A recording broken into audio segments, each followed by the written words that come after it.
ইফালে কাজিৰঙাৰ ৰঙাজানত উত্তপ্ত পৰিস্থিতি অঞ্চলটোত বিএনএছ 163 ধাৰা বলবৎ কৰাৰ নামত স্থানীয় ৰাইজক ঘৰৰ পৰা ওলোৱাত বাধা প্ৰদান কৰে আৰক্ষীয়ে। উল্লেখযোগ্য যে পঞ্চতাৰকা হোটেলৰ ভূমি অধিগ্ৰহণ বিষয়টোক লৈ আজি চাহ মজদুৰ সংঘ স্থানীয় ৰাইজৰ সৈতে আলোচনাত মিলিত হোৱাৰ কথা আছিল ভুক্তভোগী পৰিয়ালসমূহ। কিন্তু আৰক্ষীয়ে ভয় ভাবুকিৰে পৰিয়ালসমূহক ঘৰৰ পৰা ওলাই নাহিবলৈ সকিয়নি দিয়াৰ অভিযোগ উত্থাপিত হৈছে। হাতীখুলি চাহ বাগিচাৰ দাঁতিকাষৰীয়া এলেকাত হায়াত গ্ৰুপে পঞ্চতাৰকা হোটেল নিৰ্মাণৰ কাম আৰম্ভ কৰা একাংশ চাহ জনগোষ্ঠীৰ লোকে বহু বছৰ ধৰি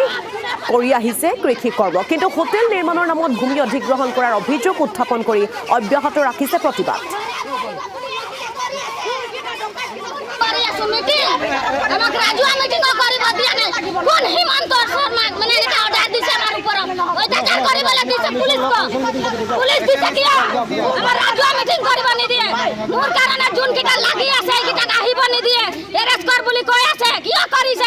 হিমন্ত বিশ্ব শৰ্মা কৰিছে না তুলবৰা কৰিছে মাটি আমি নিদো আমাৰ মাটি লাগে দেশ দিম মাটি নিদো কৈ আছো চাই লওক আপোনালোকে পুলিচ প্ৰশাসন কিমান আমাক অকল হেৰি কৰিলে নহব গোটেই অসমখন দায়িত্ব ল'ব লাগিব গোটেই অসমখন ভালকে আমাক চাই থাকিলে নহব